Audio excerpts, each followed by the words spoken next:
नमस्कार, आप सभी का स्वागत है एनएस लाइव न्यूज चैनल में। मैं राधा देवी ले चलती हूँ कुछ खास खबरों की ओर। गुजरात प्रदेश लोक भवन Gandhinagar the 5 December 2025 world soil day के मौके पर सॉइल न्यूट्रिशन टॉपिक पर ऑनलाइन ऑर्गेनाइज्ड नेशनल कॉन्फ्रेंस में गवर्नर आचार्य देवव्रत जी का मोटिवेशनल भाषण। गवर्नर आचार्य देवव्रत जी, जमीन सिर्फ प्रोडक्शन का जरिया नहीं बल्कि पूरे जीवन चक्र का आधार है। अगर जमीन को पोषण मिलेगा तो खाने को पोषण मिलेगा, और अगर खाने को पोषण मिलेगा तो इंसान को पोषण मिलेगा। मिट्टी की हेल्थ का सवाल सिर्फ खेती का नहीं बल्कि पूरे देश की हेल्थ और डेवलपमेंट का सवाल है। वर्ल्ड सॉइल डे के मौके पर Gujarat university of natural agricultural sciences Halol द्वारा ऑर्गेनाइज्ड एक दिन के नेशनल कॉन्फ्रेंस में माननीय गवर्नर आचार्य देवव्रत जी ने गांधीनगर लोक भवन से ऑनलाइन मोटिवेशनल भाषण दिया।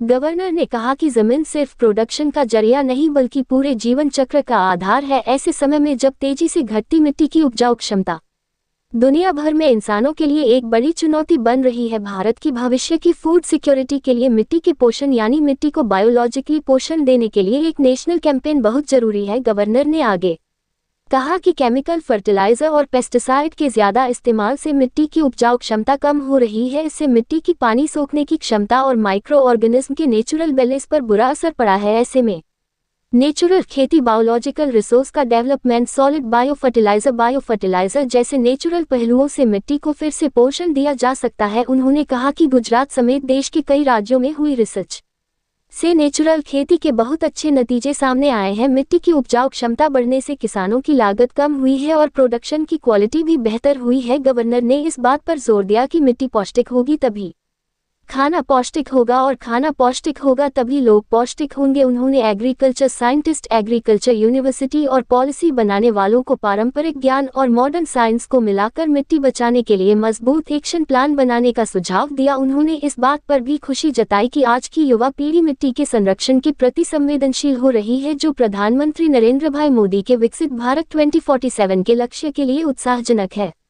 मिट्टी के पोषण को देश के भविष्य की सांस बताते हुए राज्यपाल ने कहा कि मिट्टी के पोषण अभियान न केवल मिट्टी को जीवित बनाता है बल्कि खेती को आर्थिक रूप से मजबूत, समाज को स्वस्थ और पर्यावरण को सुरक्षित बनाता है। इसके अलावा उन्होंने कहा कि मिट्टी के स्वास्थ्य का मुद्दा केवल खेती का ही नहीं बल्कि पूरे राष्ट्रीय स्वास्थ्य और विकास का सवाल है। राज्यपाल ने विश्वास जताया कि देश भर के किसान इस अभियान को राष्ट्रहित के मिशन के रूप में स्वीकार करेंगे और विकसित भारत के सपने को और मजबूत समर्थन देंगे। आखिर में राज्यपाल ने सभी आयोजकों और प्रतिभागियों को बधाई दी और कहा कि यह राष्ट्रीय सम्मेलन मिट्टी के पोषण के लिए किए जा रहे विभिन्न प्रयासों को एक नई दिशा और गति देगा। इस कार्यक्रम में गुजरात प्राकृतिक कृषि विज्ञान विश्वविद्यालय के कुलपति डॉक्टर C.K. टिम्बरिया ने स्वागत भाषण दिया। देश के विभिन्न राज्यों के वैज्ञानिकों, किसानों और छात्रों ने बड़ी संख्या में कार्यक्रम में ऑनलाइन भाग लिया। रिपोर्टिंग सह संपादक विंध्याचल ओझा, जिला विशेष रिपोर्टर कुलदीप तिवारी की।